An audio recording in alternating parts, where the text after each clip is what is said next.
John Presti from the United Fighting Arts Federation. I'm going to do a brief review of what I taught at the 2019 ITC in Las Vegas. And this, of course, is Miss Presti, my daughter.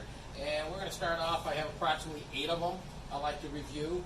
And, of course, I have my cheat sheets here because I don't want to leave out any tips. One thing I have to say is that these are all done after you've already caused your damage, striking, hitting, palm heel strikes, elbows, everything like that. So we're not going to go through that part. And they're all going to be starting from the damage. You're not going to be in a formal stance.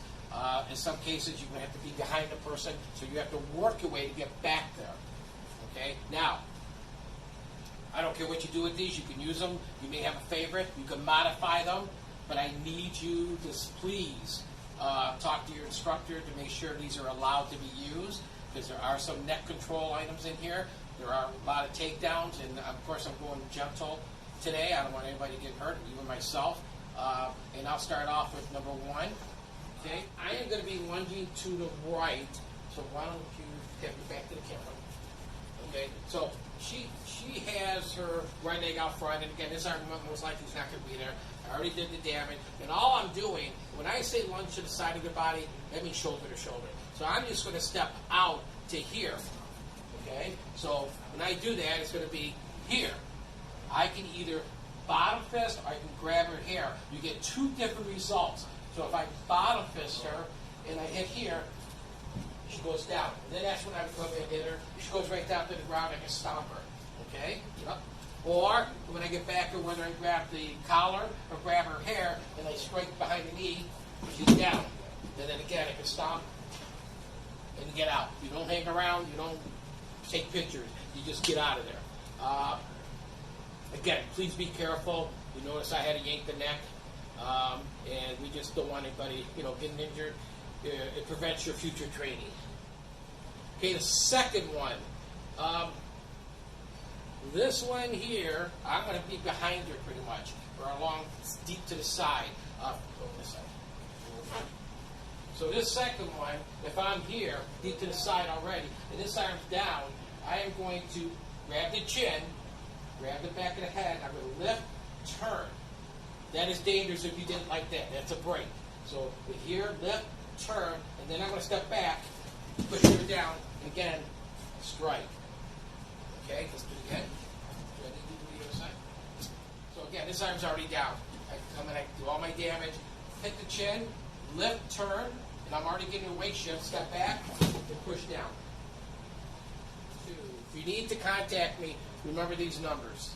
Again, another lunge, I'm going to the right.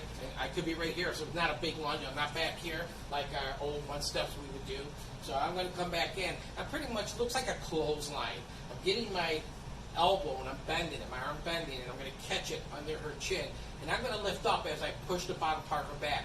When you push the bottom part of the back, the lower or the mid back, most people like using the palm of their hand. I like using my fists. I could drive a knuckle into the spinal column. So if I go from here, as I lift up, I dig in, pull, and I can step back or walk with her and drop her down. So it's this action here. It's this. No, face that way. So I'm here. I get alongside, grab, squeeze, left, push. You would do that at the same time. She's already losing balance, and then I can step back, or I can turn and twist her head down and throw her down. So I could do this and walk back and pull her down because I'm pushing in, or I could do this and spin her around and push. Another lunge. This one here is an old one I learned years ago, but modified for our rapid fire. So as I go in and I'm going to lunge back there, I'm going to make a quick turn. I'm going to make a quick turn and grab her. So I'm going to go here, turn, grab, okay, or grab, and I'm going to kick this leg out like that. And as I do it, kick, pull down, and then I can stomp her, come down 1 knee, bottom fist her, and get out of her. I'll demonstrate it again. Either leg, but I got to get this arm out of the way so I don't walk into it. So again, I'm here, I go here, I turn, grab, I switch my legs. Now when I switch my leg, I don't want to be like this because I have a longer reach. I want to go from here, get my legs closer so I can get that extension here and pull down. Okay? This one here, you don't want the arm to totally disappear, but if it does, you can still do it. That arm has to be down. You just got to get your arm underneath there. You're coming in here, you're hooking, and the arm may bend. So I'm starting to bend. You grab the head, you control it by pushing down, and you lift, and you spin them around, drive them to the ground here. You can do an arm break, whatever you want to do. Sometimes you have to step. I'm not going to tell you what leg to step with. Go with your experience. Okay? If you feel you have to move your left leg, your right leg, your left leg, do it. Okay? You guys are all experienced in what you're good at. Sometimes I do it differently, depending who I have. If it's her or another student, it's really helpful. So it's going to be here. Let's drop the arm. Okay, I come in. I shoot it between the body and the arm. I hook it up, grab the back of the head, and I push down, lift, and spin it around. You could just stop there, but I'd rather not. I mean, okay, up, face down, here, lift, elbow slightly bent. Some of you guys may be lucky to have a full bend, but it's slightly bent.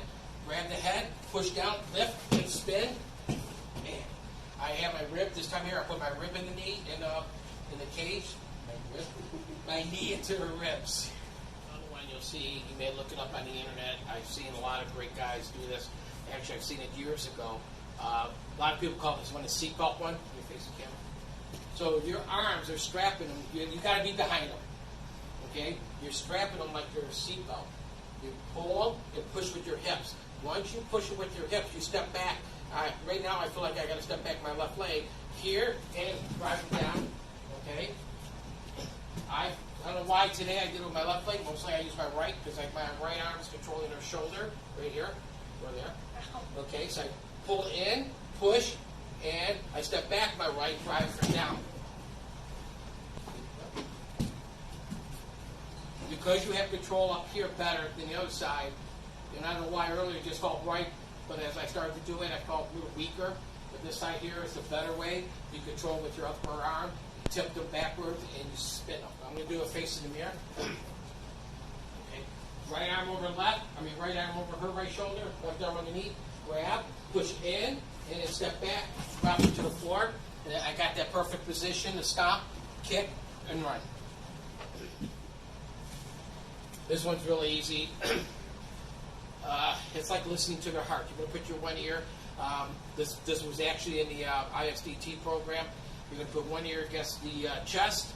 You're going to push as you lift up, but please be careful because when you push and lift, if you grab behind the knees and lift, you got that one leg that may travel into the groin area. So you got to pull up to your side. We'll start off facing this way. Okay, so, but you got to step right between the legs. So I'm here, my ear's here, as I push and lift. And that was a controlled takedown. Okay, the other side. So again, from here, my ear goes against the heart. Well, her heart's on the other side, but goes against here. I push with my head and it's tough being a nice guy to her. Okay, and that is it. Any questions? Have your regional chairman or you get directly to me, get back to me. All my information's on the UFAF website.